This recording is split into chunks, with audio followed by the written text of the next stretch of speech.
ဓမ္မပရဒေသနာမှဓမ္မရတနှင့်ဘဝသင်္ကန်းစာများအပိုင်း29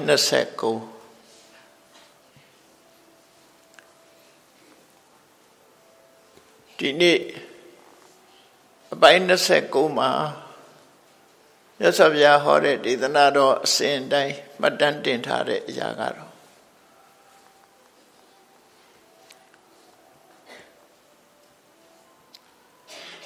တရားဓမ္မတွေကိုစုစည်းပြီးတော့မြတ်စွာဘုရားဟောတော်မူတဲ့ထဲကမှတ်တမ်းတင်ထားတဲ့အစဉ်နဲ့ပြောမယ်ဆိုရင်ဒီကနေ့ဟာခါထာလေးတစ်ပုဒ်နဲ့နောက်ဆုံးအချိန်ရောက်နေတဲ့ယဟန်တစ်ပါးကို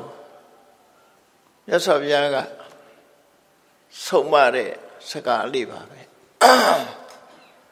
ဆုံးမတဲ့စကားဆိုတာခုခေတ်မှာတော့ဒီလိုစကားမျိုးပြောလို့အဆင်ပြေခြင်းမပြေမှာပေါ့နော်ပြောတဲ့စကားကနောက်ဆုံးအချိန်ရောက်နေတဲ့ပုဂ္ဂိုလ်ကိုအေးမကြခင်မင်းသိတော့မယ်သိပြီးရင်မင်းရဲ့ရုပ်ခန္ဓာကိုယ်ကြီးဟာသုတ်တန်တစားတင်ချိုင်းဝမှာမြုပ်နှံလိုက်လို့မင်းသုတ်တန်မြေပေါ်မှာမကြခင်အေးရတော့မယ်လို့ပြောတာခုခေတ်ပြောလို့ရှိရင်တော့ကြိုက်မှာမဟုတ်တရားနော်သို့တော့အဲ့ဒီပုဂ္ဂိုလ်သူမြတ်ကတရားရှိတဲ့ပုဂ္ဂိုလ်လည်းဖြစ်တယ်ဘဝမှာလည်းပဲဒုက္ခတွေခံစားနေရတဲ့ပုဂ္ဂိုလ်ဖြစ်လို့သူ့ဖို့ကတော့တရားသူတရားမြတ်ရသွားလောက်အောင်စွမ်းဆောင်မှုပေးလိုက်တဲ့ဒေသနာတော်တစ်ပုဒ်ပဲဖြစ်တယ်နော်အစိရံဝတ္တယံကာယောပထဝေအဓိတတတိသုဒ္ဓောအပေဒဝိညာဏောနိရထံဝကလိန်ကရံဆိုတဲ့စကားအသုံးမဝင်နဲ့ထင်းနှုတ်ထင်းပွဲအသုံးမကြတော့တဲ့အသားတို့အသားဆတော်ထဲမှာပြစ်ထားလိုက်တဲ့အသားတို့အသားဆတို့ပဲသူရဲ့ခန္ဓာကိုယ်ဆိုတာဝိညာဉ်လို့ခေါ်တဲ့အသိစိတ်ကလေးရှိနေတဲ့အချိန်လေးမှာပဲလူတွေဟာဂုဏ်တရင်တို့ဒီအရှိန်ဝါတို့ဆိုတာရှိတာဖြစ်တယ်ပေါ့နော်ပစ္စည်းဥစ္စာရဲ့အရှိန်ဝါယာတုဂုဏ်သိမ်းရဲ့အရှိန်ဝါ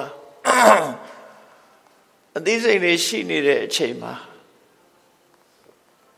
သူ့ရဲ့အခြေအနေတွေဟာအလုံးကောင်းနေတာဖြစ်တော့လေအပေတဝိညာဏောအသိစိတ်လေးကင်းသွားပြီဆိုလိုက်တာနဲ့တပြိုင်နက်မျက်စိလေးနှလုံးမိတ်လိုက်တာနဲ့ကြာရင်တဲ့ရုပ်ခန္ဓာကိုယ်ကြီးဘာမှအသုံးမဝင်တော့ဘူး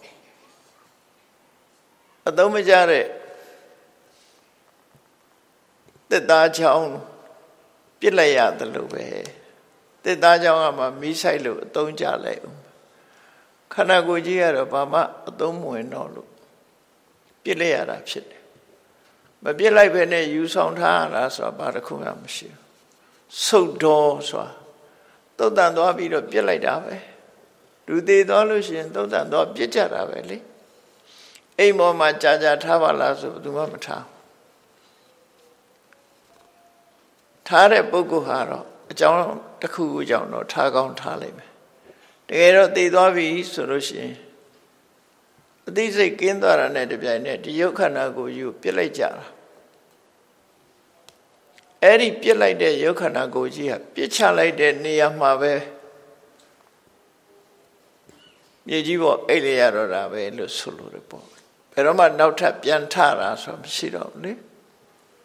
မိတကြိုတဲ့ပုဂ္ဂိုလ်ကြတော့လေလောင်စာအဖြစ်ပြဖြစ်တော့မှာပေါ့မိတကြိုတာမဟုတ်ဘူးဆိုလို့ရှိရင်လည်းပဲမြေကြီးပေါ်အိတ်ပြီးတော့ပုတ်ပွားလောက်တွေပါတွေစားပြီးတော့နောက်ဆုံးမှအယိုးလောက်ကျန်တော့တဲ့အနေထားအနေနောက်ဆုံးမှဒီအကုန်လုံးပျက်စီးယိုယွင်းသွားတာပေါ့ရှေးခေတ်ကတော့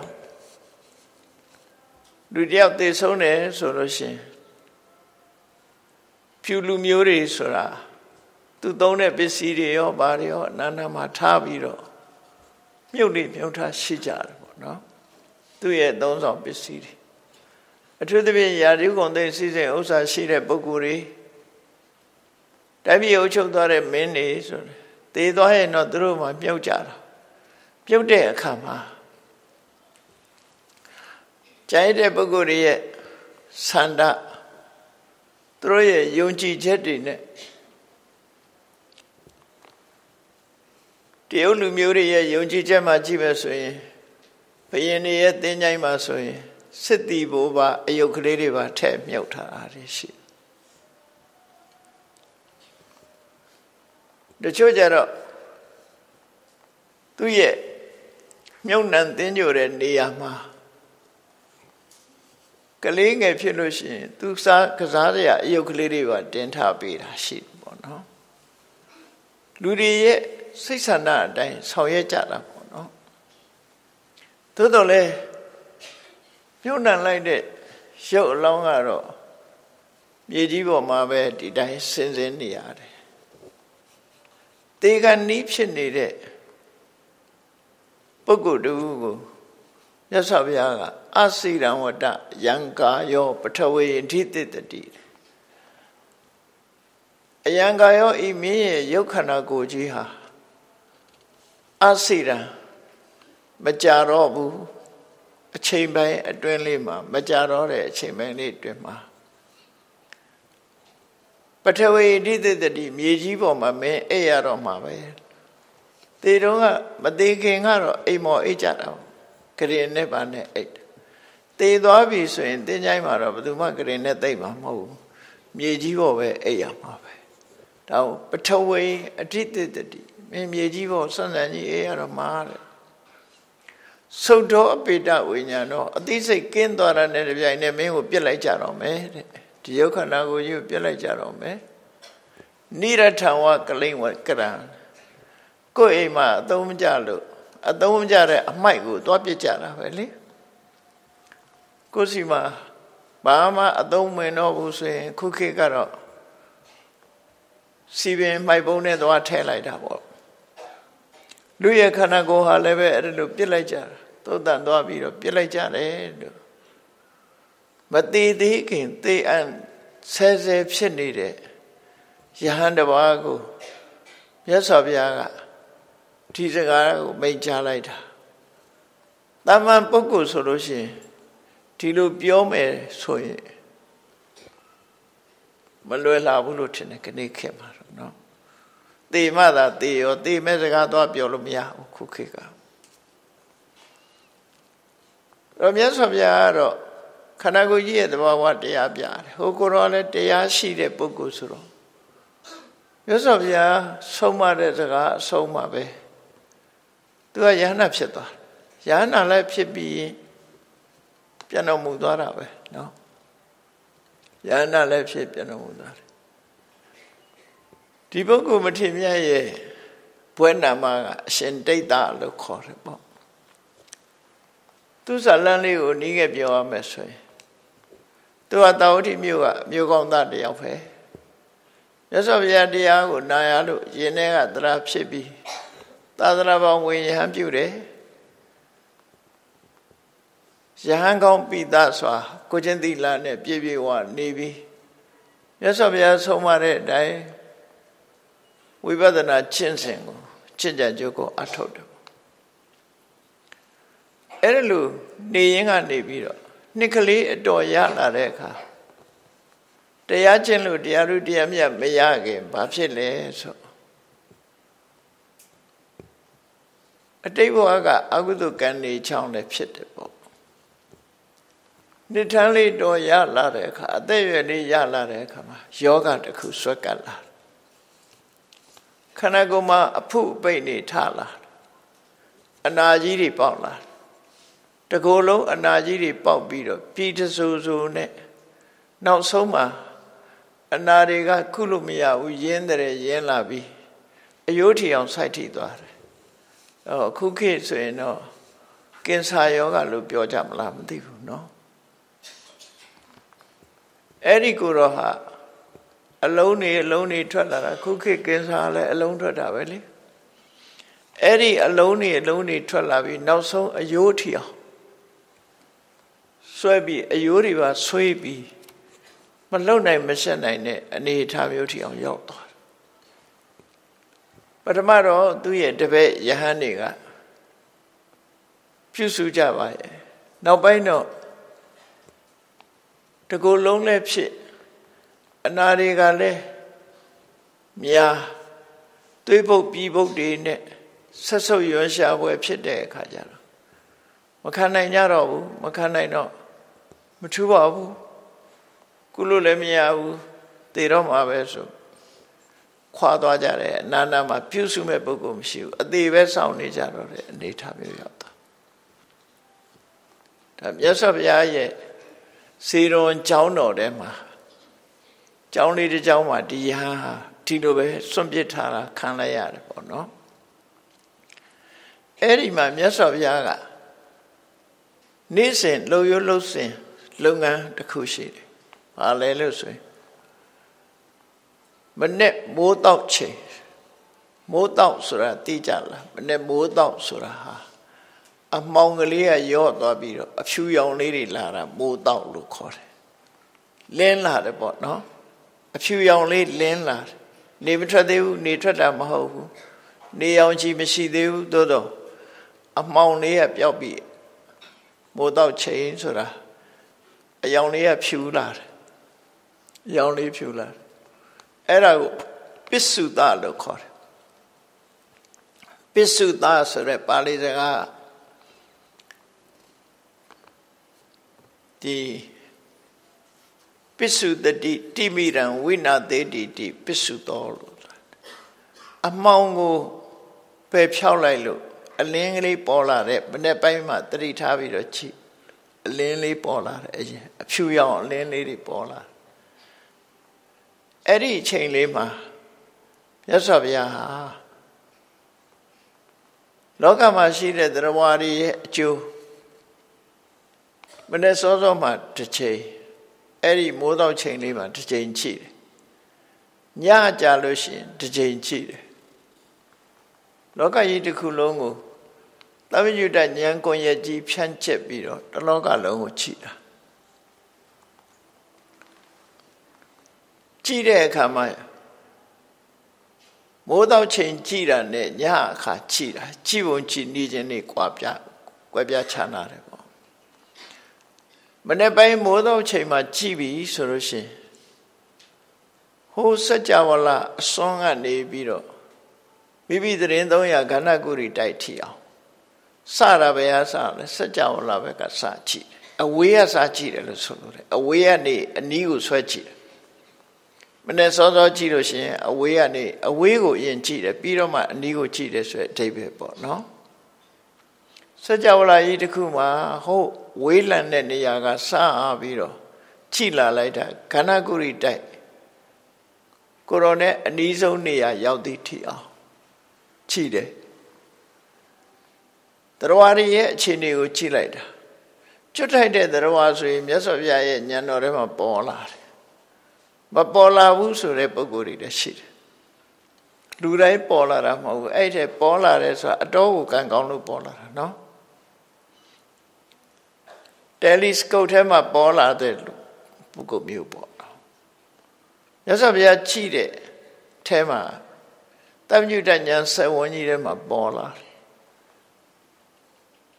ညနေခါကြည့်ပြီဆိုရင်ကိုရမြတ်သတင်းသုံးတော်မူတဲ့ဒီခန္ဓာကိုယ်တိုက်ကနေစပြီးတော့ဟိုးအဝေးထီအောင်အနီးကနေအဝေးကိုကြည့်တယ်မနေ့မိုးလင်းကြည့်တာကအဝေးကနေအနီးကိုဆွဲကြည့်တယ်နော်ညကြတော့အနီးကနေပြီးတော့အဝေးကိုလှမ်းကြည့်တယ်ဘာကြောင့်ဒီလိုကြည့်တာတော့လို့ဆိုတာကိုတော့ရှင်းမပြပေမဲ့စဉ်းစားကြည့်လို့ရတဲ့ဟာတစ်ခုကတော့မနေ့ပိုင်းဆိုတာလင်းမြချင်းမြလေလင်းတော့မယ်ချင်းတော့မယ်ဆိုဝေးလံတဲ့အရက်တွေကိုဦးစားပေးတဲ့သဘောပေါ့လင်းမြဆိုတာနော်အလင်းရောင်ရှိတော့အလုံးဝေးတဲ့အရက်တွေမှာတွေ့ရင်လည်းကိုရောမြတ်ချက်ချင်းကြွသွားမှာဒါကြောင့်မို့ဝေးကိုယဉ်ကြည့်တယ်လို့ပြောလို့ရတယ်ညပိုင်းရောက်တဲ့အခါမှာအနီးကိုယဉ်ကြည့်တယ် ညအခါဆိုတာတော့သိဝေးတဲ့နေရာကိုသွားစရာမဖြစ်ဘူးပေါ့နော်တမန်အနေထားဖြင့်ကြည့်မယ်ဆိုရင်ဘုရားကတော့ကြွလို့ရတာပေါ့သို့တော့ညကြီးမှဆိုလို့ရှိရင်အနီးနားတွေကိုခရီးဆိုင်ပြီးကြည့်တယ်အဲ့ဒီလိုတပ်ညုတဉာဏ်ကိုရကြီးကိုဖြန့်ကျက်ပြီးတော့အဝေးကအနီးကိုအဝေးကဆွဲအစပြီးတော့အနီးကိုကြည့်အနီးရောက်အောင်ကြည့်တယ်အနီးကစပြီးအဝေးရောက်အောင်ကြည့်တယ်ဆိုတော့ကြည့်ပုံကြည့်နည်းနှမျိုးနဲ့ကြည့်လိုက်တဲ့အခါမှာမနေ့မိုးတော့ချိန်ကြည့်တာဖြစ်သောကြောင့်စัจ java လာကနေပြီးတော့စပြီးကြည့်လိုက်တာရသော်ဘုရားသတင်းသုံးတဲ့တောက်တိပြည်စီတော့ကြောင်းတဲ့ထိအောင်ကြည့်လာလိုက်တာကျန်တဲ့တရားဝါတွေမပေါ်ပဲနဲ့အဲ့ရတဲ့မှာလဲပြီးဒီကိုယ်လုံးယောဂဝေဒနာဆွဲပြီးအနာနာမှာပြုမဲ့စုမဲ့ပုဂ္ဂိုလ်မရှိတဲ့အရှင်တိတ်တဆိုတဲ့ကိုရောယူသွားတွေ့တယ်မမကျမ်းရှင်တို့လဲနေတဲ့ကိုရောယူသွားတွေ့တော့မြတ်စွာဘုရားဘယ်သူမှပြုစုမဲ့လူမရှိသည့်အတွက်ကြောင့်ကိုရောမြတ်ကိုယ်တိုင်ကြွသွားတယ်ဘုရားကြွတယ်လို့ဆိုအဲ့ကိုရောရှိတဲ့နေရာကိုရောကြွသွားတော့မြတ်စွာဘုရားရဲ့လှုပ်ကြွေးရဟန်းတွေကမြတ်စွာဘုရားကြွတဲ့နေရာကြည့်ကြရဟန်းတော်တွေကလည်းဘုရားကြွတယ်ဆိုတော့ဒီကိုရောကြီးစီသွားတယ်ဆိုတော့သိလိုက်လာကြအဲ့ဒီမှာဒီလိုပြစ်ထားခြင်းခံရပြီးတော့အသက်ကမသေးသေးဘူးအသက်ရှိနေတော့မှရှိသေးတယ်အဲ့ဒါလိုနေတဲ့ပုဂ္ဂိုလ်ပေါ်မှာအကျဉ်းတရားတွေနဲ့မြတ်စွာဘုရားဟာကုလို့ရဖို့ရတော့အနေထားမရှိဘူးသို့တော့မြတ်စွာဘုရားဟာနေမကောင်းထမ်းမသာတဲ့ပုဂ္ဂိုလ်ပြုစုလုပ်ကြွေးတာကိုအမတန်မှချီးမွမ်းတယ်တခါတခါယဟန်တွေကပြုစုမှုမလုပ်တဲ့အခါမျိုးမှာမြတ်စွာဘုရားပြောတယ်ယောဘိခွေမံဥပထေယခိလနံသောဥပထေယငါ့ကိုလှုပ်ကြွေးမယ်ဆိုရင်ခိလနာကိုလှုပ်ကြွေးကြငါ့ကိုပြုစုမယ်ဆိုရင်မင်းတို့ခိလနာကိုပြုစုကြငါ့ကိုပြုစုခြင်းနဲ့ဆိုရင်ခိလနာကိုပြုစုလို့ဆိုတဲ့အဓိပ္ပာယ်ပြောနော်ပြုစုဖို့အချင်းချင်းလည်းပြုစုဖို့မြတ်စွာဘုရားတိုက်တွန်းတယ်နေမကောင်းတဲ့မသားတဲ့ပုဂ္ဂိုလ်ဆိုရင်မြတ်စွာဘုရားကြွသွားပြီးအာပိစကားပြောလို့ရှိတယ်ပေါ့အခုလည်းပြုစုမဲ့ပုဂ္ဂိုလ်တွေကလက်လွတ်ထားတဲ့အဲ့ရတဲ့မှာလဲပြီးမထနိုင်မပြောင်းနိုင်တကိုယ်လုံးလဲသွေးတွေပြည်တွေနဲ့လူလီနေတဲ့ပုဂ္ဂိုလ်တွေ့တဲ့အခါကိုရောတိုင်းကြွသွားတယ်နောက်ကယဟန်တွေကလိုက်လာကြမြတ်စွာဘုရားကိုယ်တိုင်ကရင်မလို့ကရင်ကင်လိုက်တဲ့အချိန်မှာယဟန်တွေကအရှင်ဘုရားမပါနဲ့တပည့်တော်မပါမယ်ဆိုမပြီးတော့မိဖို့တဲ့မီတင်းကုန်တာကိုကရင်မပြီးတော့ရွှေ့သွားကြတယ်မြတ်စွာဘုရားကပါလာတဲ့ယဟန်တွေကိုရေနွေးကြိုခိုင်းတယ်ရေနွေးကြိုခိုင်းပြီးတော့သူခန္ဓာကိုယ်ကဧကတိကြီးကိုခွာအပေါ်ကဝတ်တဲ့ဟာကိုဧကတိလို့ခေါ်တယ်ပေါ့နော်ဘုန်းကြီးတွေရဲ့ဝါဟာရအပေါ်ယုံသင်္ကန်းကိုခွာပြီးတော့ရေနွေးတွေနဲ့ဖြန်းပြီးတန်ရှင်းအောင်လုပ်ဖွတ်တယ်ပေါ့နော်ရေနွေးတွေနဲ့လျှော်လိုက်တယ်လျှော်ပြီးတဲ့အခါမှာအဲ့သင်္ကန်းကိုနေဘူးလန်းခိုင်းတယ်6သွားအောင်နောက်တစ်ခါသဲမိုင်ကိုအဲ့ဒါ6ပြီးဆိုတဲ့အခါသဲမိုင်ကိုဖော်တစ်ခါဖွတ်လျှော်ပြီးတော့နေဘူးလန်းနှစ်ခုစလုံးကောင်းသွားပြီဆိုတဲ့အခါမှာအဲ့ဒီကိုရောကိုသင်္ကန်းလေးပြန်ပြီးတော့စီပေးထားခန္ဓာကိုယ်လည်းပဲရှည်နွေးလေးနဲ့ဆေးကြောရှည်တစ်ဘက်တိုက်ပေးမှာပေါ့နော်ရှည်ချိုးပေးတဲ့သဘောအဲ့လိုလေးလှုပ်လိုက်တဲ့အခါမှာယောဂမပြောက်တော့လည်းပဲတန်တန်ပြန့်ပြန့်လေးဖြစ်သွားတဲ့အခါမှာစိတ်ကလေးနည်းနည်းကြည်နူးသွားတယ်မြတ်စွာဘုရားကိုယ်တိုင်လာလှုပ်ပေးတယ်ဆိုတော့လည်းပဲစိတ်အားတက်ကြွမှုတွေရှိမှာပေါ့နော်အဲ့ဒီလိုတကူလုံးပုစောနံပြီးလူအနာမကတ်ချင်တော့တဲ့အနေအထားမျိုးရှိတာကိုမြတ်စွာဘုရားကိုယ်တိုင်ကြီးကြပ်ပြီးသွားပြီးတော့ပြုစုတယ်အခုပမာပြေမှာဆေးကန်းတွေအဲ့ဒီပုံဆွဲထားတယ်လေနော် ယောဘေခွေမံဥပထေယကိလနံသောဥပထေယငါကိုပြုစုခြင်းသူနာယဟန်ကိုပြုစုရမယ်ဒီမကောင်းတဲ့ပုဂ္ဂိုလ်ပြုစုရမယ်ဆိုတဲ့စာရန်နေဆွဲပြီးပဋိကချက်တွေဆွဲထားတာအဲ့ဒီပုံပဲပေါ့နော်အဲ့ဒါလို့မြတ်စွာဘုရားကိုယ်တိုင်ပြုစုပြီးတဲ့အခါစိတ်ကလေးချီနူးပြီးတော့ယောဂဝေဒနာလေးကခန္ဓာကိုယ်လည်းတန်တန်ပြန်ပြန်နေရတော့ယောဂဝေဒနာလေးကတက်တာသွားတယ်အနေထားဒီဝတ်တဲ့အဝတ်စားတို့ရုပ်ခန္ဓာကိုယ်တို့တန်တန်ပြန်ပြန်လှုပ်ပေးလိုက်တဲ့အခါမှာစိတ်ကလည်းကြည်နူးသွားတယ်ဒါသဘာဝပဲဒါမို့အသိပညာနဲ့စိတ်ကြည်နူးမှုရအောင်တန်ရှင်းမှုကိုဝတ္ထုဝိသရကရိယာတာဆိုတာရှိတယ်တန်ရှင်းမှုကိုရင်လုပ်ပေးရအဲ့တော့တရားထိုင်တဲ့ပုဂ္ဂိုလ်တွေလည်းပဲဒါကိုသတိထားတဲ့နဲ့ပေါ့ညစ်တီးညစ်ပေနဲ့ချွေးတွေတန်နေနဲ့တော့တရားမထိုင်နဲ့တရားထိုင်တော့မယ်ဆိုရင်အဝတ်လေးတန်တန်ပြန်ပြန်ဝတ်စိတ်ကြည်နူးအောင်ရေမိုးချိုးတန်တန်ပြန်ပြန်နေပြီးတရားထိုင်နော်ညစ်တီးညစ်ပတ်တရားထိုင်ရင်အသိဉာဏ်လည်းပဲလင်းချင်းမှာမဟုတ်ဘူးပေါ့ဒါမို့ခန္ဓာကိုယ်တန်ရှင်းအောင်လုပ်ရတယ်တန်ရှင်းပြီးတော့လုပ်တဲ့အခါမှာစိတ်ကကြည်လင်းလာအဲ့ဒီကြည်လင်းလာတဲ့အချိန်မှာမြတ်စွာဘုရားခုနစကားကိုမိတ်အဲ့တော့ဒီပြင်တရားဟောတာလည်းရှိကောင်းရှိမဲ့ပေါ့သို့တော့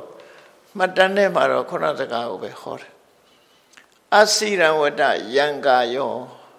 ယဟန်မင်းရဲ့ဟောဒီခန္ဓာကိုယ်ကြီးဟာမကြတော့ဘူးမြေကြီးပေါ်အိပ်ရတော့မှာမင်းမြေကြီးပေါ်အိပ်ရတော့မှာဆိုတော့သုတ်တန်သွားပြီးအပြစ်ခံရတော့မှာမင်းခန္ဓာကိုယ်ကြီးကရစရာမရှိတော့ဘူးသုတ်တော်အပေတဝိညာဏောအသိစိတ်ကင်းသွားလိုက်တာနဲ့တပြိုင်နက်ပြစ်လိုက်ကြမှာပဲနိရထံဝကလိန်ကရံအသုံးမကျတဲ့ဒီထင်းနှုတ်ထင်းမွဲအသုံးမကျတဲ့ပစ္စည်းကိုပြစ်လိုက်ကြသလိုဒီခန္ဓာကိုယ်ကြီးကိုအသိစိတ်ကင်းသွားတာနဲ့တပြိုင်နက်သုတ်တန်တစ္ဆသင်္ကြန်ဝါမှာပြစ်မှာမို့မြေကြီးပေါ်မကြခင်အိပ်ရတော့မှာလို့ဒါအာဘိစကားပြောတာတော့မဟုတ်တဘာဝကိုပြောလိုက်တာနော်ဒီပြင်အာဘိစကားတွေတရားတွေဟောတာလဲဟောကောင်းဟောလိုက်အဲ့ဒါလိုပြောလိုက်တာကိုအဲ့ဒီယဟန်ဟာလက်ဥကလေးချီးပြီးမြတ်စွာဘုရားဟောတာကိုနာယူမှတ်သားရင်သူကိုယ်တိုင်ကလည်းပဲတရားဓမ္မကျင့်ကြံကြိုးကိုအထုတ်နေတဲ့ပုဂ္ဂိုလ်ဖြစ်တော့ဒီခန္ဓာကိုယ်ကြီးမကြခင်သုတ်တန်တစ္ဆသင်္ကြန်ဝပြည့်ရမယ်ဆိုတာသူကိုယ်တိုင်လည်းသိတော့သဘာဝတရားရဲ့မမြဲမှုတွေကိုဆင်ញင်သုံးသပ်ပြီးသူဟာယဟန္တာပုဂ္ဂိုလ်ဖြစ်ရောက်သွားတယ်မြတ်စွာဘုရားဒီဒေသနာတော့အဆုံးလေးမှာပဲသူယဟန္တာဖြစ်သွားတယ်ယဟန္တာလည်းဖြစ်ရောမကြဘူးစီဝိန်လည်းချုပ်သွားတယ်အဲ့ဒါလို့အနေထားမျိုးရောက်တယ်ပြီးတဲ့ဆိုယုံလေးမြတ်စွာဘုရားဟာမိတဲ့ဆိုယုံလေးလာပြီးတော့နောက်ဆုံးတတိပေးစကားလေးပြောလိုက်ပြီးအသက်ထွက်သွားတယ်လို့ဒီလိုဆိုရမှာပေါ့အဲ့ဒီပုဂ္ဂိုလ်ကိုဒီဒေသနာတော်ဟောလိုက်တာဒီဒေသနာတော်ရဲ့သဘောကတော့ဘုန်းကြီးတို့တွေကိုယ့်ရဲ့ဘဝကိုယ့်ရဲ့ခန္ဓာနဲ့ပတ်သက်ပြီးတော့သင်္ကန်းစာယူရမှာတော့ဘာလဲလို့ဆိုရင်ငါတို့တွေဟာဒီခန္ဓာကိုယ်ကြီးရလာကြတဲ့ကသူ့ကိုမလှအောင်မဝအောင်ယူရရနဲ့နေ့စဉ်ရေမိုးချိုးနည်းနည်းတိုင်းမျက်နှာသစ်အဝတ်စားတွေဆင်းရဲလှုပ်လာခဲ့ကြတာနောက်ဆုံးကြတော့သူကပြစ်လိုက်ရတာပဲเนาะနောက်ဆုံးကြပြစ်လိုက်ရတာပဲဒါလည်းဆင်ញင်စဉ်းစားတတ်တဲ့အရာပဲယူရခင်မင်စိန်ရွှေဆင်လဲဆိုတာဘလို့ပဲသူ့ကိုမဝအောင်မလှအောင်ပြုစုပေမဲ့လို့သူကကိုယ့်ပေါ်မှာခြေဆုနဲ့ဖြစ်စေခြင်းနဲ့ဆန္ဒအတိုင်းဒီရုပ်ခန္ဓာကိုယ်ကြီးတုံ့ပြန်သလားဆိုဘယ်တုံ့ပြန်မှာတော့မဖြစ်စေချင်တာတွေကြီးပဲဖြစ်တာကိုယ်ကကြမ်းမာခြင်းနဲ့သူကမကြမ်းမာကိုယ်ကအမြဲလှခြင်းနဲ့ သူကမလှဘူးတဖြည်းဖြည်းသူ့တဘာဝအတိုင်းသူသွားတာကိုယ်စကားနားထောင်တာတခုမှမရှိဘူးအဲ့ဒီသဘောတရားတွေကိုဆင်ခြင်စဉ်းစားတတ်ဖို့မြတ်စွာဘုရားကလည်းဒီသဘောကိုဟောတာနောက်ဆုံးကြတဲ့အခါကျကိုယ်တိုင်နေ့စဉ်အစာကျွေးပြီးတော့မွေးလာခဲ့တဲ့ဟောဒီယုတ်ခန္ဓာကိုယ်ကြီးဟာနောက်ဆုံးကြတော့ပြစ်လိုက်ရတဲ့အနေအထားမျိုးရောက်တယ်အေးပြစ်လိုက်ရတဲ့အနေအထားဟာယောဂဖြစ်လို့သက်ရှည်အောင်မနေရဘဲနဲ့သက်တူတူနဲ့ပြည့်ရတာလည်းရှိတယ်သက်ရှည်ပြီးတော့ပြည့်ရတာလည်းရှိတယ်ဒီကြားထဲမှာ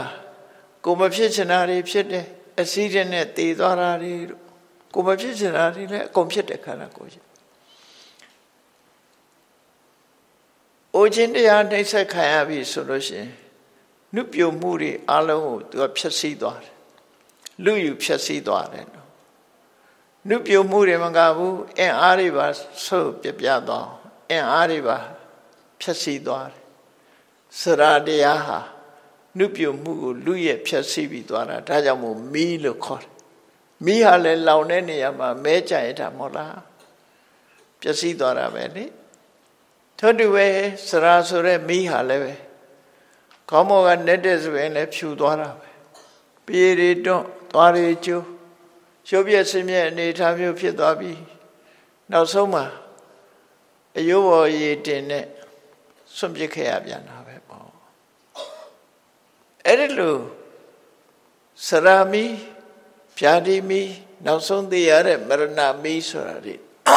နောင်ကျမ်းဖြစ်စီမှုကြောင့်ခန္ဓာကိုယ်ကြီးဟာဆွန့်ပစ်လိုက်ရတဲ့အနေအထားမျိုးရောက်သွားတယ်အဲ့ဒီထဲမှာခန္ဓာကိုယ်ကိုအကြောင်းပြုပြီးတော့ကောင်းမှုကုသိုလ်လုပ်လိုက်ရလို့ရှင်တော့အမြတ်ရမှာပဲခန္ဓာကိုယ်ကိုအကြောင်းပြုပြီးမကောင်းတာတွေလုပ်လို့ရှင်တော့အဲ့ဒီမကောင်းမှုအတွက်နောက်ထပ်ဆက်ပြီးတော့ဝန်တိုးဝန်ပိုးတွေတက်လာအောင်မှာပဲဖြစ်တယ်ပေါ့အဲ့ဒါလဲစဉ်းစားရမှာဖြစ်တယ်ဒီခန္ဓာကိုယ်ချမ်းသာမှုအတွက်မကောင်းတဲ့စိတ်တွေမွေးပြီးမကောင်းတဲ့အလုပ်တွေလုပ်ကြတယ်သူကြွေးဖို့မွေးဖို့ဆိုပြီးတော့တရားနဲ့ဆန့်ကျင်တဲ့အလုပ်တွေလုပ်ကြအဲ့လိုလုပ်ကြတယ်ဆိုတဲ့ဒီခန္ဓာကိုယ်ကြီးကခန္ဓာကိုယ်ကြီးတန်ဖိုးမရှိတဲ့ခန္ဓာကိုယ်ကြီးအတွက်ကိုယ်ရင်နဲ့နှလုံးထဲမှာတန်ဖိုးတွေမရလိုက်ဖက်နဲ့ဆင်းရဲတွင်နစ်စေတတ်တဲ့အကုသိုလ်တွေတနင်္တဘိုးနဲ့ဘဝတစ်ခုဆုံးသွားတဲ့ပုဂ္ဂိုလ်တွေအများကြီးပဲကုသိုလ်ကောင်းမှုရလိုက်တဲ့ပုဂ္ဂိုလ်ကလက်တဆုပ်စာများတာရှိတယ်ခန္ဓာကိုယ်ကြွေးဖို့မွေးဖို့မသေးတော့မဲ့ပုံမိုးတော့မဲ့ပုံအနေအထားမျိုးလုပ်ပြီးပျော်လိုက်ကြပါလိုက်ကြနဲ့နောက်ဆုံးမှာဒီခန္ဓာကိုယ်ကြီးကိုစွန့်ပစ်ပြီးတော့သွားချရတာတွေကြီးပဲကောအဲ့ဒါလိုအနေအထားမျိုးတွေကိုဆင်ញင်သုံးသပ်နိုင်ရမယ်လို့သူတို့ဆိုတယ်ပေါ့ဟုတ်ပြီဘဝမြတ်စွာဘုရားဟောတဲ့အစိရံဝတ္တယံကာယောပထဝေဓိတိတတိကိုယ်ကိုယ်လည်းဆင်ញင်စဉ်းစားကြည့်အောင်အေးငါတို့ခန္ဓာကိုယ်ကြီးဟာမကြာခင်အသိစိတ်ကင်းတဲ့တပြိုင်နက်ဆွန့်ပစ်တော့မှာပဲဆွန့်ပစ်ခံရမှာပဲဒါကြီးဆွန့်ပစ်ခံအသုံးမဝင်နဲ့ပစ္စည်းစွန့်လိုက်တယ်လို့ပဲဒီခန္ဓာကိုယ်ကြီးကစွန့်ပစ်လိုက်အဲ့ဒီစွန့်ပစ်ခြင်းကိုမခံရခင်ငါဒီတန်ဖိုးရှိတဲ့အရာတွေဘာတွေရအောင်လုပ်ရမလဲဒီခန္ဓာကိုယ်ကရနိုင်တဲ့တန်ဖိုးရှိတာတွေငါကြိုးစားအထောက်အမှာလို့သူဆိုလို့တယ်ပေါ့အဲ့ဒီမှာတန်ဖိုးဆိုတာနဲ့ပတ်သက်ပြီးခန္ဓာကိုယ်ရဲ့တန်ဖိုးဆိုတာခန္ဓာကိုယ်ကိုသုံးချပြီးတော့ဝေယဝိဇ္ဇကုသိုလ်တွေရအောင်လုပ်မယ်သို့မဟုတ်သီလဆောက်တယ်သီလဆောက်တည်တယ်ဆိုတာခန္ဓာကိုယ်ဝအောင်ကြွေးတာတွေကိုချိုးချံလိုက်ပြီးတော့သူစားတိုင်းကိုကမကြွေးဘူးကြွေးတဲ့နေရာလေးပဲကြွေးပြီးတော့သူမကြွေးတော့ပဲနဲ့ကိုချင်းသီလထိမ့်သိမ်းဆောက်ချောက်လိုက်တယ်ဆိုခန္ဓာကိုယ်ရတဲ့အမြတ်ပဲပေါ့ခန္ဓာကိုယ်သုံးချပြီးတော့တရားထိုင်လိုက်မယ်ဖះကိုရှ िख ိုးလိုက်မယ်ကာယကံကုသိုလ်တွေနော်အများကျိုးအတွက်ကိုယ်အသုံးချပြီးတော့ ဝေယဝိဇ္ဇာတွေလုံးလိုက်မယ်ဆိုရင်ခန္ဓာကိုယ်ကရလိုက်တဲ့အမြတ်တွေပဲလို့ပြောအောင်မှာပဲဖြစ်တယ်တရားထိုင်လိုက်ရင်လည်းအမြတ်ပဲလူကြီးသူမတွေကိုညီတဲ့ဝေယဝိဇ္ဇာလုံးရင်လည်းအမြတ်ပဲအစာခံပြီးကိုချင်းသီလထိမ့်သိမ်းဆောက်ရှောက်တာဥပုသ်ဆောင်တာဒါလည်းအမြတ်ပဲအညောင်းခံပြီးတော့တရားနာတာလည်းဒီခန္ဓာကိုယ်ရဲ့အမြတ်ပဲလို့သူတို့တွေ့အောင်နော်ဘာလို့လို့ဆိုတရားနာရတယ်ဆိုတာစိုက်ပြီးတော့နာရတာပြောစရာတခုမှပါတော့မှမဟုတ်တာဗေထိလည်းမပါဘူးလေနော်ဂျပင်းကလည်းမပါဘူးဆိုတော့စိတ်လှုပ်ရှားစရာလည်းတခုမှမရှိဘူးဒီထဲမှာငိုက်ချင်စရာပဲဖြစ်တယ်အဲ့ဒီငိုက်ချင်စရာကိုသိခံပြီးတော့အသိဉာဏ်ရအောင်ကြိုးစားပြီးနားနေတာဒါခန္ဓာကိုယ်ကနေရလိုက်တဲ့တန်ဖိုးပဲလို့အသိဉာဏ်ရလို့ရှိရင်ခန္ဓာကိုယ်ကရလိုက်တဲ့တန်ဖိုးလို့ပြောရမှာဖြစ်တယ်မိမိမျက်စိနှလုံးကိုသုံးချပြီးတော့ဖျားဖူး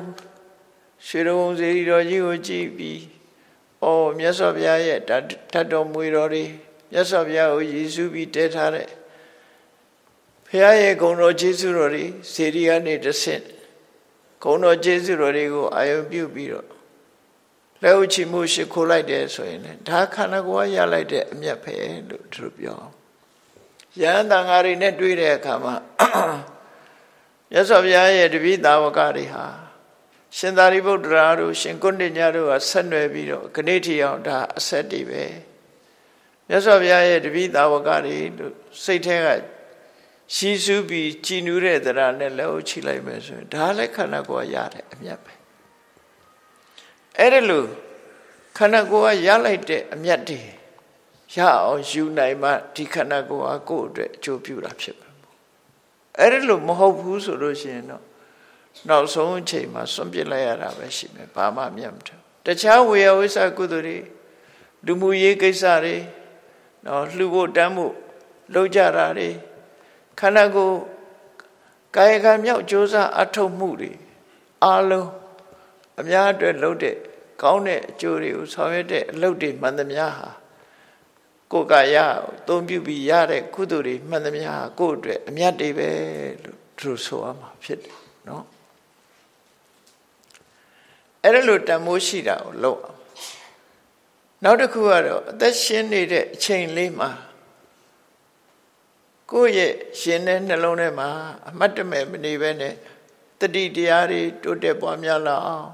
တမာရီတွေတိုးတက်ပွားများလာအောင်အသိပညာတွေတိုးတက်ပွားများလာအောင်သုံးချတယ်မျက်စိကိုဖုံးပို့ပြီးတော့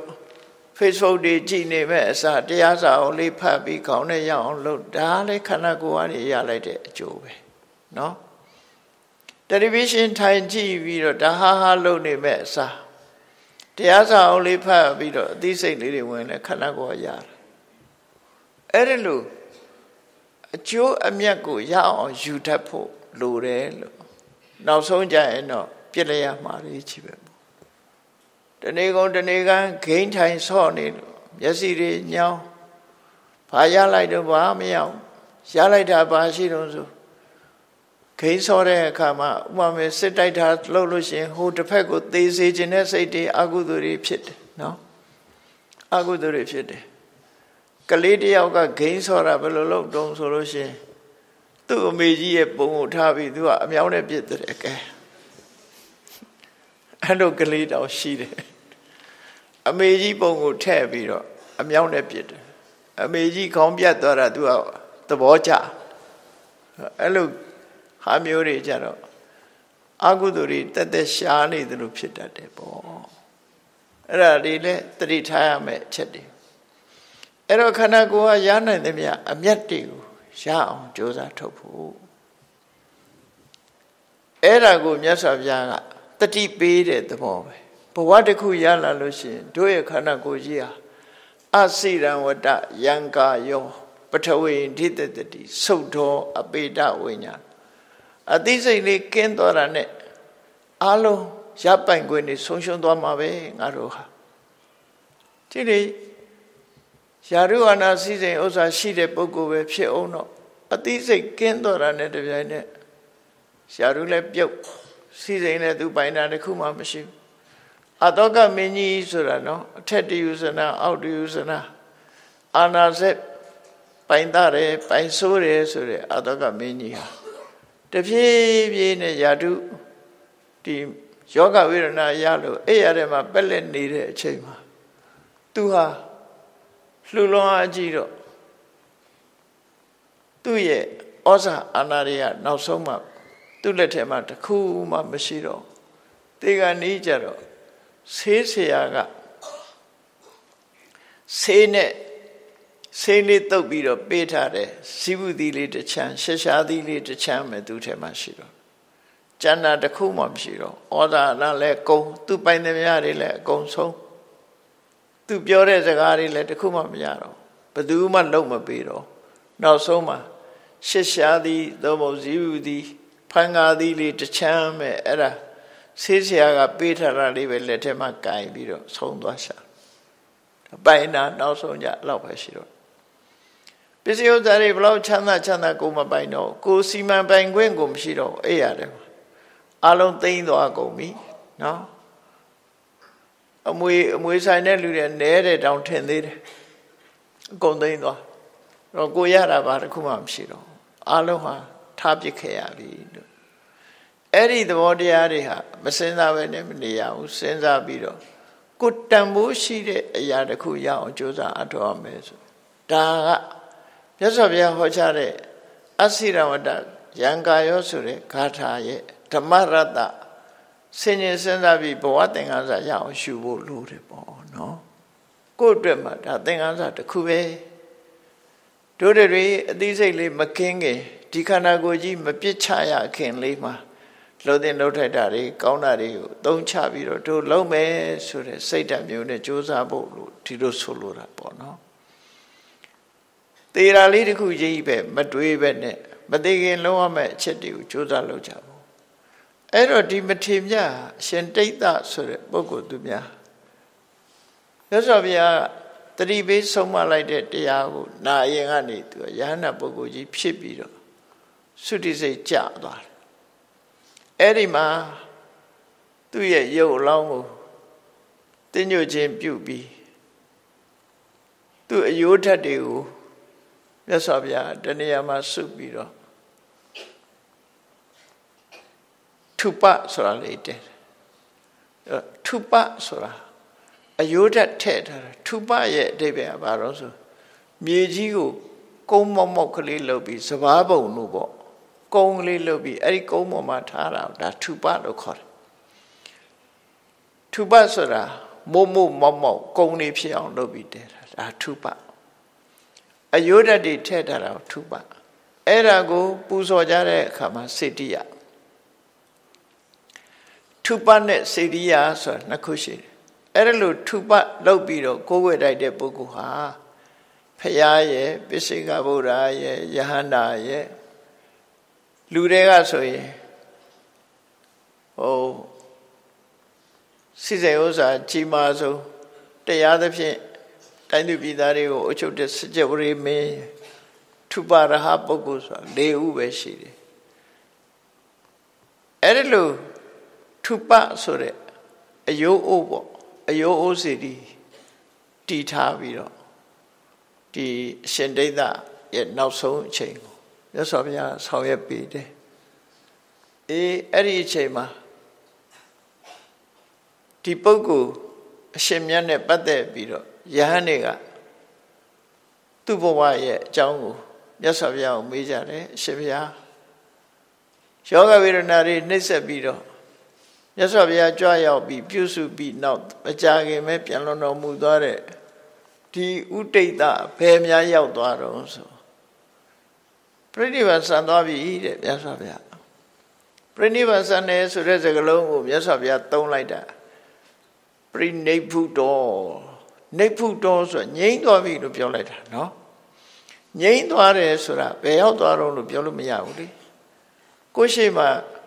မိဖို့လေးတစ်ခုသို့မဟုတ်ဖျောင်းနိုင်မီးလေးထွန်းတာအဲ့ဒီဖျောင်းနိုင်မီးလေးကိုပြောတဲ့အခါမှာငြိမ်းသွားပြီလို့ပြောလိုက်ရင်ဒီမီးလေးကဘယ်ရောက်သွားတော့လို့မေးစရာရှိသေးလား ရှိတော့မိရိငြိမ့်သွားတာပဲရှိတယ်အရှိရောက်သွားလားနောက်ရောက်သွားလားအောက်သွားလားထက်သွားလားပြောကြမှာမရှိတော့ငြိမ့်သွားတယ်ဆိုတာအခုလည်းပဲအရှင်တိဋ္ဌငြိမ့်သွားပြီလို့ပြောလိုက်တာနောက်ထပ်သူပြန်ပေါ်မှာမဟုတ်တော့ငြိမ့်သွားတယ်ကိလေသာတွေငြိမ့်သွားတယ်ကံတွေကုန်သွားတယ်ဒါကြောင့်မို့ကိလေသာကံပေါင်းစပ်ပြီးတော့ထုတ်လုပ်တဲ့ဘဝဆိုတာမရှိတော့ဘူးဘဝနိရောဓနိဗ္ဗာန်ဘဝချုပ်ငြိမ်းသွားခြင်းဒီပဲနိဗ္ဗာန်ပဲလို့သူဆိုလို့တယ်ပေါ့နော်ငြိမ်းသွားပြီလို့မြတ်စွာဘုရားဒီလိုပြောငြိမ်းတာနှစ်ခုရှိတယ်ကိလေသာငြိမ်းတာကပထမခန္ဓာငြိမ်းတာကဒုတိယကိလေသာငြိမ်းတာကိုကိလေသာနိရောဓလို့ကိလေသာပြိနိဗ္ဗာန်လို့လည်းသုံးတယ်ခန္ဓာငြိမ်းတာကြတော့ခန္ဓာပြိနိဗ္ဗာန်လို့အဲ့ဒါကိုနောက်တစ်မျိုးပြောတဲ့အခါမှာကိလေသာငြိမ်းတာကြတော့သဥပါတိတေသနိဗ္ဗာန်လို့ခေါ်တယ်ခန္ဓာကြီးကြံသေးတယ်အခုလိုခန္ဓာပါငြိမ်းသွားပြီဆိုတဲ့အခါကျတော့အနုပါတိတေသနိဗ္ဗာန်လို့တို့ခေါ်တယ်သဥပါတိတေသအနုပါတိတေသနိဗ္ဗာန်နှမျိုးတည်းလို့ပြောတာနော်အဲ့တော့ငြိမ်းသွားတာပထမငြိမ်းတာကိလေသာငြိမ်းတယ်ကိလေသာငြိမ်းရင်ကံလည်းငြိမ်းသွားတယ်ဒုတိယငြိမ်းတာကကံကိလေသာတို့ရဲ့အကျိုးဆက်ဖြစ်တဲ့ခန္ဓာငြိမ်းတာပထမကြံသေးလို့သဥပါတိတေသလို့ခေါ်တာဥပါတိဆိုတာကံကိလေသာတွေပေါင်းစပ်ပြီးထုတ်ထားတဲ့ခန္ဓာတေသဆိုတာကြံနေသေးတယ်လို့ပြောတာဥပါတိဆိုတဲ့ခန္ဓာကြံနေခန္ဓာသည်တေသကျွမ်းကြံနေသေးတယ်အဲ့ဒါကိလေသာတော့ငြိမ်းသွားပြီခန္ဓာကြံသေးတယ်လို့ပြောတယ်သဥပါတိတေသနိဗ္ဗာန်အနုပါတိတေသကျတော့နဥပါတိတေသကံကိလေသာတွေကအကျိုးအနေနဲ့ထုတ်လုပ်ထားတဲ့ခန္ဓာလည်းငြိမ်းသွားပြီမရှိတော့ဘူးဆိုတဲ့အခါအနုပါတိတေသလို့ဒါနိဗ္ဗာန်နှစ်ခုသဘောပေါက်အောင်ဒီလိုဟာမျိုးအဲ့တော့ယဟန်တွေကအရှင်ဘုရားဒီလိုတရားထုတရားမြတ်ရပြီးယဟန္တာဖြစ်မဲ့ပုဂ္ဂိုလ်ဖြစ်ပါလေရဲ့တန်းတယ်ဘာဖြစ်လို့ဒီကိုယ်တော့ဒီလောက်ယောဂဆိုးကြီးနဲ့ကြုံရတယ်လေယောဂဆိုးကြီးနဲ့ကြုံရတယ်လေပြီးတော့လေဒီလိုဒီယောဂဝေဒနာတွေအကြီးကျယ်ဖြစ်ပြီးတော့ဘာကြောင့်သူယဟန္တာဖြစ်သွားတယ်လဲဆိုတော့အကြောင်းနှစ်ခုမိဂုံနှစ်ခုယဟန်တွေကမြတ်စွာဘုရားကိုမေးကြတယ်မေးတော့မြတ်စွာဘုရားဒါတွေအလုံးဟာသူလုပ်ခဲ့တာပဲနော်အလုံးဟာလုပ်ခဲ့သူဟာကတ္တဝဘုရားလက်ထက်တုန်းအတိတ်ဘဝတုန်းကပေါ့နော်အတိတ်ဘဝကာလတုန်းကငှက်မုတ်ဆိုးဖြစ်ခဲ့တယ်အဲ့ဒီငှက်မုတ်ဆိုးဖြစ်တဲ့အခါမှာဒီသူ့ရဲ့အရှင်သခင်ကြွယ်ဝချမ်းသာတဲ့ပုဂ္ဂိုလ်ကိုသူကငှက်ကြော်ကျွေးရတဲ့ပုဂ္ဂိုလ်နေမှာပေါ့နော်ငှက်တွေကိုကြော်ချက်ပေးရတယ်အခုကငုံတို့ဘာခင်တို့ညာခင်တို့ပေါ့ခင်နေပေါ့အဲ့ဒါတွေလောက်ကင်ကျွေးရတဲ့ပုဂ္ဂိုလ်ဖြစ်တော့ငှက်တွေကိုသူလိုက်ဖမ်းတယ်ဖမ်းတဲ့အခါကျတော့ပထမတော့ငှက်တွေဖမ်းပြီးတဲ့ကောင်တွေအကုန်တတ်တယ်ခုခေတ်လိုရေခဲတစ်တာရှိတာမဟုတ်တော့သူကတတ်ထားတဲ့အခါမကုံလို့ရှိရင်အနတ်တွေပါမကောင်းတော့ဘူးပေါ့နော်အဲ့လိုဖြစ်မှဆိုတော့နောက်ဆုံးမှငှက်တွေအများကြီးမိပြီဆိုရင်သူဘာလုပ်တော့ဆိုတော့ခြေထောက်တွေချိုးတာအတောင်ပံတွေချိုးထားတယ်မသေးမရှင်လှုပ်ထားလိုက်တယ်ပေါ့နော်ငှက်တွေပြေးလို့မရအောင်ပြန်လို့မရအောင်အဲ့လိုခြေထောက်ချိုးတောင်ပံချိုးအဲ့လိုလှုပ်ပြီးတော့ထားပြီးတော့မှတတ်ပြီးတော့ဒီအကျော်အကင်လှုပ်ပြီးတော့ကျွေးတာပို့တဲ့အခါသူကိုယ်တိုင်လဲငှက်ကြော်နဲ့စားမှာပေါ့နော်ဂျိုးကြော်တို့ခုခေတ်ငုံကြော်တို့အဲ့ဒါတွေစားအဲ့ဒီလိုနဲ့သူကအသက်မွေးဝမ်းကြောင်းလုပ်ခဲ့တာအသက်မွေးဝမ်းကြောင်းလုပ်တဲ့အချိန်မှာတရက်တော့သူ့အိမ်မှာငှက်ကြော်ရလဲရှိတယ်ရဟန်းတစ်ပါးကလည်းဆွမ်းလန့်ပြီးတော့လက်ရက်တယ်အဲ့ဒီအချိန်မှာသူ့စိတ်ထဲမှာငါနေ့စဉ်အကုသိုလ်တွေကြီးပဲလုပ်ရတာကုသိုလ်ကောင်းမှုတော့လုံးမှာပဲငါမှလည်းငှက်ကြော်လေးရှိသေးတယ်ဆိုပြီးတော့ရဟန်းတစ်ပါးကိုဆွမ်းအဲ့ဒီငှက်ကြော်လေးနဲ့ဆွမ်းလောင်းလိုက်တာအဲ့ဒါသူကုသိုလ်ပဲနော်ဆွမ်းလောင်းပြီးတော့ အရှင်ဘုရားတို့သိတဲ့တရားအထွတ်ထိပ်ရောက်သည့်ထီအောင်သိပြရစေပါဒီကုသိုလ်ကြောင့်ကဲစဉ်းစားကြည့်သူလှုပ်တာကုသိုလ်နဲ့အကုသိုလ်နှစ်ခုရှိတယ်အပိုင်းလိုက်မှတ်သားရမယ်ဒါမျိုးငှက်တွေတတ္တအကုသိုလ်တစ်ပိုင်းလှူတာကြတော့ကုသိုလ်တစ်ပိုင်းလူတွေမှာကုသိုလ်နဲ့အကုသိုလ်ကသူ့အကန့်နဲ့သူနေတာပဲအကုသိုလ်လို့ရင်အကုသိုလ်ရဲ့အကျိုးခံရမှာကုသိုလ်လို့ရင်ကုသိုလ်ရဲ့အကျိုးစံစားရမှာပဲဖြစ်တယ်အဲ့တော့သူလှုပ်လာခဲ့တဲ့အကုသိုလ်ကံအတိုင်းကုသိုလ်ကံအတိုင်းပဲသူဟာဒီကံနှစ်ခုကပေါင်းစပ်ပြီးတော့အကျိုးပေးလိုက်တာအကုသိုလ်ကံလှုပ်ခဲ့သည့်အတွက်ကြောင့်ငှက်တွေကိုတောင်းပန်ချိုးခြေတော့ချိုးအဲ့ဒီလိုနှိပ်စက်ပြီးထားခဲ့သည့်အတွက်ကြောင့်ယဟန်ဖြစ်လာပြီးနောက်သိပ်မကြဘူးနော်တကူလုံးဟာဖူးရောင်ပုတ်အယိုးတွေကျိုးပဲ့ပျက်စီးသည့်ထိအောင်ယောဂဝေဒနာကြီးမားစွာခံရတယ်ဒါကငှက်တွေကိုလှုပ်ခဲ့တဲ့အကုသိုလ်အကုသိုလ်ကံဆိုတာကိုလှုပ်တဲ့အတိုင်းကိုယ်စီပြန်ရောက်တာနော်အဲ့ဒါကြောင့်မို့လို့ပါဠိစာပေမှာဆိုထားတဲ့စကားလေးတစ်ခုအကုသိုလ်ကံရဲ့သဘောတဘာဝလေးကိုကြည့်ကြရမယ်ဆိုရင်နော်ပရတ္တဟိအတ္တနာကတိဒုက္ခေသူတစ်ပါးအပေါ်မှာကိုလှုပ်လိုက်တဲ့ဒုက္ခအခုကြည့်နေငှက်ကိုသူကခြေတော့ချိုးလိုက်တယ်ငှက်မှာဘယ်လောက်ဒုက္ခရောက်သွားတော့စဉ်းစားကြည့်နော်အတောင်ပံနေချိုးတယ်ငှက်တွေအယိုးတွေချိုးပြစ်တယ်အဲ့ဒီအတ္တနာကတိဒုက္ခေကိုလှုပ်တဲ့ဒုက္ခသူများပေါ်ရောက်သွားပြီဆိုရင်တဲ့တန်တတောသင်္ကမန္တောဝိယသင်္ကမန္တံဝိယအဲ့ဒီဒုက္ခကကိုယ်စီကူးပြောင်းလာသလိုပဲတဲ့ကာလန္တရေ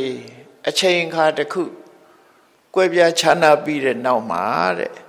အတ္တနိတန္တိတတိကိုယ့်ပေါ်မှာလာဖြစ်တယ်ငှက်ကိုချီချိုးခဲ့တဲ့ဒုက္ခဟာသူ့ကိုပြန်ရောက်လာတယ်ခုဒီလိုဆိုလို့ရနော်ကိုလှုပ်တဲ့ဒုက္ခသည်ကိုယ်စီဒီအတိုင်းအလားတူပြန်ရောက်လာအဲ့ဒါအယံဟိကမ္မနံဓမ္မတာအကုသိုလ်ကံရဲ့အကျိုးပေးဟာဒီတိုင်းပဲကိုကသူများကိုမျက်စိကန်းအောင်လုပ်ခဲ့ရင်မျက်စိကန်းမှုကိုယ်စီရောက်လာဟိုကြီးကန်းတဲ့ကောင်လိုပဲကြီးတဲ့ကောင်ဟာမိလောင်နေတဲ့ရွာပေါ်ကဖြတ်ပြန်ပြီးတော့သွားတဲ့အချိန်မှာမိခွင်းတစ်ခုကရှုးကနေတက်ပြီးသူ့လည်းပဲသွားဆွတ်တယ်ကြီးပဲကောင်းငယ်ပြန်သွားတာပဲမိကအောက်ကလောင်တာနော်ပြန်ရင်တန်းရင်နဲ့လေပင်ကိုမိခွင်းဆွတ်ပြီးတော့ဖောက်ခနဲ့အိုင်နာကြသေးသွားမိလောင်ပြီးသေးတာဘာလို့ဒီလိုဖြစ်ရတာတော့ဆိုသူဟာအတိတ်ဘဝတုန်းကလှဲသမားတစ်ယောက်ဖြစ်ခဲ့တယ်သူကင်တဲ့နွားတရှင်းနဲ့နွားတကောင်ဟာအလွန်ကတ်တယ်လှဲတက်ပြီးမောင်းပြီဆိုရင်ထိုးအိတ်တယ်ရိုက်လို့မရနှက်လို့မရသူကစိတ်မရှိတော့ဘာလို့တော့အဲ့ဒီနွားလေပင်ကိုကောက်ရိုးတွေပတ်ပြီးတော့ကဲတလောက်အိတ်ချင်တဲ့နွားတော့ဆိုပြီးတော့လေပင်ကောက်ရိုးတွေနဲ့စီးနှောင်ပြီးတော့မီးရှို့တာအဲ့ဒါကြောင့်မလို့သူဟာမီးလောင်ပြီးတော့ရွက်သေးတာလေပင်ကိုမီးလောင်ပြီးသေးတာဒါဒီဟာကိုပြောတာပရတ္တဟိအတ္တနာကတိဒုက္ခေကိုလှုပ်တဲ့ဒုက္ခနွားပေါ်ရောက်သွားအဲ့ဒီနွားပေါ်လှုပ်လိုက်တဲ့ဒုက္ခကိုယ်စီပြန်ရောက်လာကိုလည်းလည်းပဲမီးလောင်ပြီးတော့သေတာပဲဒီလိုအနေထားမျိုးဒါဟာအယံကမ္မနံဓမ္မတာတဲ့ကံတရားတွေရဲ့ထုံးစံဒါမျိုးလှုပ်သူထံပြန်ရောက်တယ်ဆိုတာကိုဩဇီနိုင်ငံမှာရှိတဲ့ဘူမရင်းဆိုတဲ့လက်နဲ့ကြည့်လို့ပဲလို့ပြောကြတာနော်ဩစတြေးလျနိုင်ငံဘော်ရီဂျီနီဆိုတဲ့လူရိုင်းနေအသုံးပြုတဲ့လက်နဲ့ကြီးဟာလက်နဲ့ဟာပြစ်လိုက်လို့ရှင်ပြန်သွားပြီးတော့ဒီပြစ်တဲ့လူစီပြန်လာတာအဲ့လက်နဲ့ကသိချင်း Facebook ထဲမှာရှာကြည့်လိုက်ဘူမရင်းဆိုတဲ့စကားလုံးလေးကိုရိုက်ပြီးတော့ရှာကြည့်လိုက်နော်အဲ့ဒါရိုက်ကြည့်လိုက်ရင်ဘူမရင်းဆိုတာဘယ်လိုဟာခေါ်တာတော့ဆိုဟုတ်လား BOOA MERIN ဘူမရင်းဆိုတာရှာကြည့်လိုက်အဲ့စကားလုံးရိုက်လိုက်လို့ရှင်ပေါ်လာလိမ့်မယ်နော်အဲ့ဒီဘူမရင်းဆိုတဲ့လက်နဲ့လိုပဲက ကံတရားတွေဟာကိုယ်စီပြန်ရောက်လာတယ်လို့သူတို့ဆိုလိုတယ်နော်ဒီပုဂ္ဂိုလ်ဟာလည်းပဲအဲ့ဒါလိုပဲအတိတ်ဘဝလုပ်ခဲ့တာကြောင့်မလို့သူတကိုယ်လုံးအဖို့ပိန်နေတဲ့အယိုးတွေကျိုးသွားသည့်ထီအောင်ဆင်းရဲဒုက္ခခံရတယ်။ယောဂဝေဒနာဖြစ်တဲ့ဆိုတဲ့သူတွေဟာကံကြောင့်ဖြစ်တဲ့ဆိုရင်တော့ကိုယ်အတိတ်ကလုပ်ခဲ့တာတွေကိုရတာပဲလို့ပဲဒီလိုပဲဖြစ်သိရမှာပဲဖြစ်တယ်ပေါ့နော်။ကိုလုပ်ခဲ့တာတွေကိုခံတယ်လို့သူတို့ပြောတာ။ဒါကြောင့်မို့လို့ရှေးတုန်းကဆရာတော်ကြီးတွေကပြောတယ်လို့ဆိုတာကြားဘူးတယ်။ညအเจ้าမှာတက်ပြီးတော့ဆရာတော်ကြီးပစ္စည်းတွေတခိုးကခိုးသွားတယ်တဲ့ခိုးသွားတော့မနေ့ကျတော့ဆရာတော်ကြီးပြောတော့မင်းတို့တိတ်တိတ်နေကြဘယ်သူမှမပြောနဲ့ငါတို့အမှုကောင်းတွေပေါ်လာပြီနော်ငါတို့အရင်တော့ခိုးခဲ့လို့အခုငါတို့ခိုးခံရတာပေါ့အဲ့ဒါအမှုကောင်းတွေပေါ်ကုန်ပြီအဲ့လိုပြောတာနော်ကိုလုတ်ခဲ့တာတွေကိုယ်စီပြန်ရောက်တယ်လို့သူဆိုတယ်နောက်အဲ့ဒီယဟန်တော်ကိုအရသာရှိတဲ့ငှက်ကြော်နဲ့ဆွမ်းနဲ့လောင်းလူခဲ့တဲ့ကုသိုလ်ကောင်းမှုကြောင့်သူကယဟနာဖြစ်တာတခုစီပဲအပိုင်းလိုက်ပဲသူမှန်နော်ကုသိုလ်ကကုသိုလ်ကြိုးပေးမှာပဲအကုသိုလ်ကအကုသိုလ်ကြိုးပေးမှာပဲသူအပိုင်းနဲ့သူအဲ့ဒါလို့အကျိုးပေးတယ်လို့ဆိုတာကိုမှတ်တမ်းထဲမှာဒီလိုဖော်ပြထားတာဖြစ်တယ်ဒါကြောင့်မို့ဘုန်းကြီးတို့တွေဟာဘာစဉ်းစားရမလဲလို့ဆိုတဲ့အခါမှာဘာသိရမလဲဆိုမြတ်စွာဘုရားရဲ့အဆုံးအမစကားကိုမှတ်သားဖို့လိုအပ်တယ်။ပါဏာတိပါဒအမှုနဲ့ပတ်သက်လာပြီးသူတစ်ပါးကိုဒုက္ခပေးမဲ့ကိစ္စမျိုးနဲ့ပတ်သက်လာပြီးဆိုရင်ဒါတတိယဖို့လိုအပ်တယ်ပေါ့။အဲ့ဒီမှာကိုချစ်မြတ်နိုးတယ်ဆိုလို့ရှိရင်ကိုတန်မိုးထားပြီးဘဝမှာချမ်းသာခြင်းနဲ့ဆိုလို့ရှိရင်အကုသိုလ်လုပ်ပါနဲ့ရှောင်ပါကိုယ့်ရင်နဲ့နှလုံးထဲမှာကိုမဖြစ်စေအောင်ကြိုးစားအထောက်ပါသူများကိုဒုက္ခပေးမဲ့အလုပ်ကိုမလုပ်ပါနဲ့အဲ့ဒါလုပ်လို့ရှိရင်ကတော့တဲ့ချမ်းသာဒုက္ခဆိုတာရဖို့မလွယ်ဘူးတဲ့နော်အတ္တနိစေပိယံစဉ္ညာနတ်နံဘာပေနတန်ယုစီမြတ်စွာဘုရားကိုမြတ်နိုးတယ်ဆိုရင်ကိုမကောင်းမှုအကုသိုလ်တွေနဲ့မရှင်တွဲမိစေနဲ့တဲ့ဘာကြောင့်လဲလို့ဆိုရင်နာဟိတံသူလဘံဟောတိဒုက္ခဒုက္ခဒုက္ခတာကာရိနာမဟုတ်တာလုပ်ပြီးကောင်းကျိုးချမ်းသာရတယ်ဆိုတာအမတမမလွယ်တဲ့ကိစ္စတခုမဟုတ်တာလုပ်ရင်မဟုတ်တာပဲဖြစ်မယ်လို့ဆိုလိုတယ်နော်မကောင်းတာလုပ်တဲ့အကုသိုလ်ကမကောင်းကျိုးပဲပေးမယ်ကောင်းကျိုးချမ်းသာကိုပေးမှာမဟုတ်ဘူးဒါကြောင့်မို့မကောင်းတာကိုမလုပ်ရဘူးကြိုးစားပြီးရှောင်ရမယ်ဆိုပြီးသူတစ်ပါးကိုညှင်းဆဲနှိပ်စက်ခြင်းသူတစ်ပါးအကျိုးမဲ့အောင်မလုပ်သင့်တာတွေအများကြီးခရစ်ခေတ်မှာကြတော့မနာလိုတဲ့အိတ်တာမစ္စရိယကိုကြီးပွားသလိုမကြီးပွားစေခြင်းနဲ့မစ္စရိယမနာလိုတဲ့အိတ်တာဝန်တိုတဲ့မစ္စရိယဒီတရားတွေဟာဒေါသဆိုတဲ့အမုန်းစိတ်နဲ့တွဲဖက်ပြီးတော့လာကြတာဖြစ်တဲ့အတွက်ကြောင့်လူတွေဟာအိတ်တာဖြစ်လာပြီဆိုရင်လေတစ်ဖက်သားပျက်စီးကြောင်းလုပ်တယ်မစ္စရိယဆိုတဲ့ဝန်တိုစိတ်ကြောင့်လည်းတစ်ဖက်သားပျက်စီးကြောင်းလုပ်တယ်အဲ့ဒီလိုလှုပ်လိလှုပ်ထရှိတာပထမတော့သူ့အကျိုးပျက်စီးအောင်လုပ်တာပဲသို့တော့သူ့အကျိုးပျက်စီးသွားခြင်းဒီကိုယ်အကျိုးပျက်စီးဖို့အတွက်ဖြစ်လာမှာပဲသိချာကိုလှုပ်လိုက်တဲ့လှုပ်ရသည်ကိုယ်စီပြန်ရောက်လာမယ်ဆိုတာအမြဲတမ်းသတိထားဖို့လိုအပ်တယ်ပေါ့ဒါကြောင့်မို့မြတ်စွာဘုရားဆုံးမတယ်တပ္ပထိတာအနုပရိကမ္မစေတတာကိုစဉ်းစားကြည့်လိုက်တရားရရှိသမျှအယက္ခသိမ်းမှာစဉ်းစားကြည့်လိုက်နော်စိတ်နဲ့တွေးကြည့်လိုက်စမ်း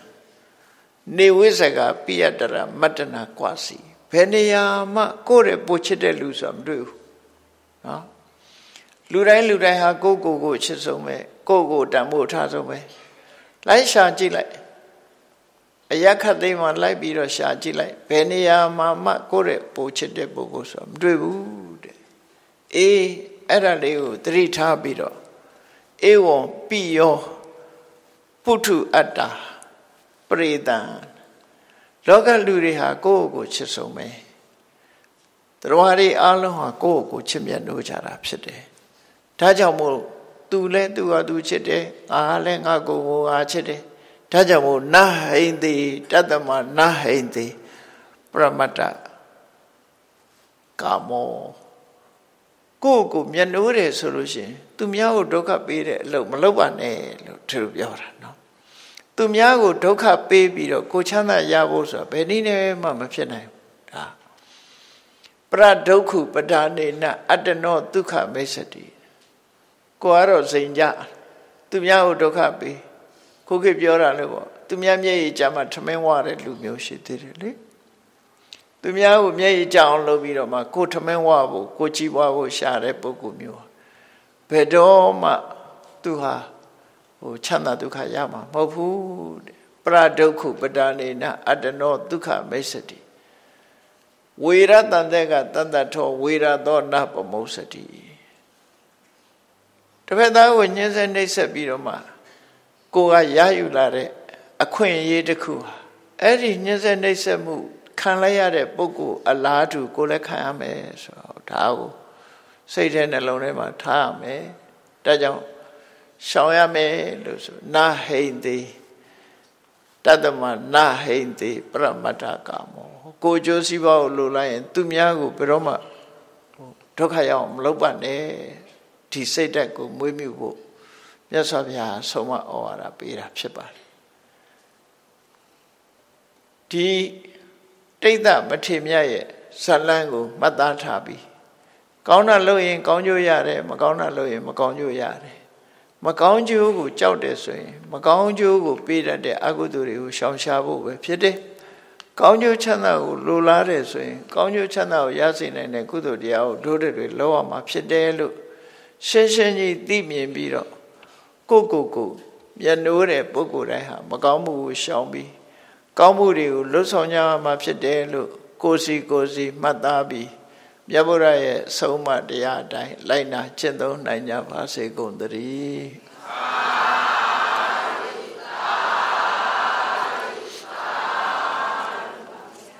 မေတ္တာပို့ရအောင်တတ္တဝါများစွာ